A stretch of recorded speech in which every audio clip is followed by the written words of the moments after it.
मुंबई महापालिकेतल्या विविध पदांवरच्या नेत्यांसाठी Innova Crysta या महागड्या गाड्या खरेदी करण्याच्या प्रस्तावावर सुरू असलेल्या वादाच्या पार्श्वभूमीवर सभागृह नेते गणेश खणकर यांनी महापालिका आयुक्त अश्विनी भिडे यांना एक पत्र लिहून आपली भूमिका स्पष्ट केली। आम्ही नव्या गाड्यांची मागणी कधीच केलेली नाही, आम्हाला आधी देण्यात आलेल्या स्कॉर्पिओ गाड्याच वापरायच्या आहेत असं त्यांनी आपल्या पत्रात म्हटलंय।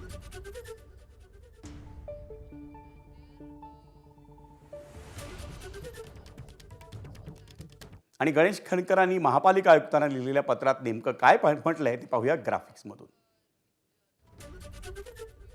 नव्या गाड्यांच्या खरेदीमुळे पैशांची उधळपट्टी होत असल्याच्या बातम्या पसरवण्याचा हा प्रकार आहे।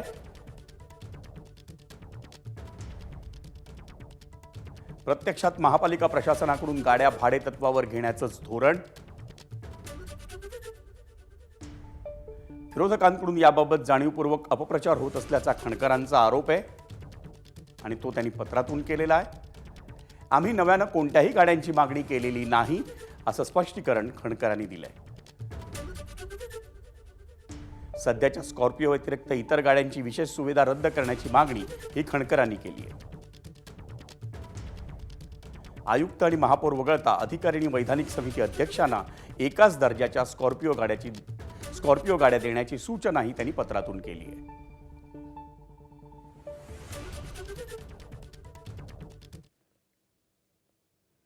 मुंबई महापालिकेतील विरोधी पक्षनेते आणि विविध समित्यांच्या अध्यक्षांसाठी इनोव्हा क्रिस्टा गाड्या खरेदी करण्याच्या प्रस्तावावरून सुरू झालेल्या वादानं आता सत्ताधारी महायुतीत ठिणगी टाकली आहे। ही मागणी माझी नसून ती उपमहापौर संजय घाडी आणि विरोधी पक्षनेता किशोरी पेडणेकर यांची होती असा दावा सभागृह नेते गणेश खणकर यांनी इनोव्हा क्रिस्टा खरेदीच्या प्रस्तावाच्या पार्श्वभूमीवर केलाय। त्यामुळे इनोव्हा क्रिस्टा प्रस्तावावरून सत्ताधाऱ्यांमधीलच मतभेद उघड झाल्याची चर्चा ही महापालिका वर्तुळात सुरू झाली आहे। याआधी या प्रस्तावावर विरोधकांकडून टीका करण्यात आली होती, पण आता सत्ताधारी महायुतीतल्या नेत्यांच्या वेगवेगळ्या भूमिकांमुळे हा वाद आणखी वाढण्याची शक्यता आहे। महागड्या वाहनांची आवश्यकता, ती मागणी नेमकी कुणाची आणि प्रस्ताव तयार करण्यामागची कारणं यावरून सभागृहात जोरदार चर्चा होण्याची शक्यता आहे। परिणामी महापालिकेच्या कामकाजात नागरिकांच्या मूलभूत प्रश्नांवर चर्चा होण्याऐवजी वाहन खरेदीच्या प्रस्तावावर आरोप प्रत्यारोप सुरू असल्यानं महापालिकेच्या राजकारणात नव्या वादाला तोंड फुटलंय। ज्यांनी पत्र दिली, ज्यांनी विषय मांडले, ते जर आज मागे जात असतील तर तो त्यांचा प्रश्न आहे।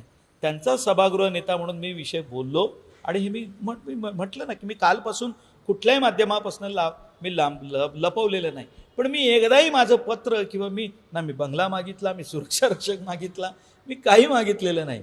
ज्यांनी मागितलं ते जर मागे जात असतील तर तो त्यांचा विषय आहे। पण सातत्याने किशोरीताई ज्या वेळेला शब्द देतात तो शब्द सभागृहात फिरवतात। त्यांची पद्धत काय आहे ते सभागृहातून गोंधळ घालतात, सभागृहात घोषणा देतात आणि ज्या चर्चा करायला आम्ही तयार असतो त्या सोडून सभेचा त्याग करतात आणि बाहेर येऊन सांगतात आम्हाला बोलून दिलं नाही। पण जी नवीन पद्धत आलेली आहे, एक तर आपला शब्द फिरवणं, राजकारणामध्ये सभागृहाचं कामकाज चालवताना एकमेकांशी संवाद साधावा लागतो, शब्द द्यावा लागतो आणि ही शब्द पाळायचे असतात। मग सभागृहात तुम्ही तुमचे मुद्दे मांडा, तुम्हाला अजिबात बंदी नाही, पण ही जी नवीन पद्धत आलेली आहे पलटीबाज, हे योग्य नाही। अशा पद्धतीने कामकाज होत नाही। दरम्यान मुंबई महापालिकेच्या विरोधी पक्षनेत्या किशोरी पेडणेकर यांनीही इनोव्हा क्रिस्टासाठी आपला आग्रह नसून आपल्याला कोणतीही गाडी चालेल असा मुद्दा मांडलाय। आणि माझं खूप तुम्ही ऐकता ना, मग मला इनोव्हा नको, मला क्रिस्टाही नको, मला बैलगाडी द्या, मला बैलगाडी द्या। मी बैलगाडीतून प्रवास करते। 54 गाड्या आल्या, 12 आपल्याला आल्या, 12 मधल्या माझ्यापासून खाली म्हणजे उपमहापौरांपासून आणि उर्वरित गाड्या अधिकाऱ्यांना। मग अधिकाऱ्यांना कणं नाही काय की आता मुंबई पोलीस पण ह्याच गाड्या वापरतायत? आली का तक्रार? मुंबई पोलिसांची आली का तक्रार? त्यामुळे ज्याची तक्रार आहे त्याला बदलून द्या। मुंबई महापालिकेत विरोधी पक्षनेत्यांसह विविध वैधानिक समित्यांच्या अध्यक्षांसाठी नव्या वाहनांच्या खरेदीवरून आधीच वादाची ठिणगी पडली आहे। त्यात आता ठाणे महापालिकेनेही महापौर आणि आपल्या प्रमुख पदाधिकाऱ्यांसाठी महागड्या गाड्या खरेदी करण्याचा टॉप गिअर टाकलाय। ठाणे महापालिकेच्या तिजोरीत खरं तर खडखडाट आहे. त्यामुळे विकास कामांसाठी तब्बल 400 कोटी रुपयांचे कर्ज रोखे उभारण्याचा निर्णय हा महापालिका प्रशासनाने घेतला आहे. पण निधी टंचाईची बोंब असतानाच ठाणे महापालिकेत लाखांच्या गाड्यांवरील उधळपट्टी सुसाट सुरू आहे. कालच काही नव्या गाड्या या ठाणे महापालिकेतल्या नेत्यांच्या दिमतीला हजर झाल्या. उपमहापौर कृष्णा पाटील, सभागृह नेते हणमंत जगदाळे आणि विरोधी पक्षनेते शानू पठाण यांच्यासाठी महिंद्रा XUV 700 या गाड्या खरेदी करण्यात आल्या. त्यासाठी तब्बल 60-62 लाख रुपयांचा खर्च झाला आहे.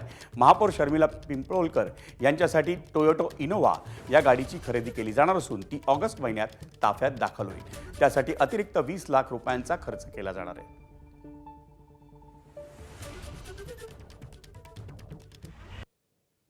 काही गाड्यांमध्ये बिघाड होते आणि मध्ये मध्ये गाड्या बंद पडत होत्या आणि त्या अनुषंगानेच सर्व पदाधिकाऱ्यांच्या गाड्या घेण्याचा निर्णय प्रशासनाने घेतला. बघा, आता साधारण खर्च सांगण्यापेक्षा मला वाटतं ज्या तांत्रिक बाबी आपल्याला पूर्ण करायच्या होत्या त्या करण्याचा प्रयत्न प्रशासनाकडे आम्ही लोकांनी केला होता आणि त्या प्रकारे त्यांनी मान्य केला आहे.